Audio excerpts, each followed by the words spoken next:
I'm frequently asked in divorce proceedings, what is separate property and what is community property? And if I had 5 hours and about 3 more days, I could tell you in detail.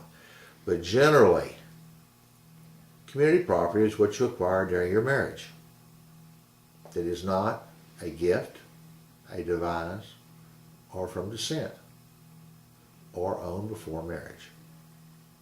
If you own it before marriage, it's yours.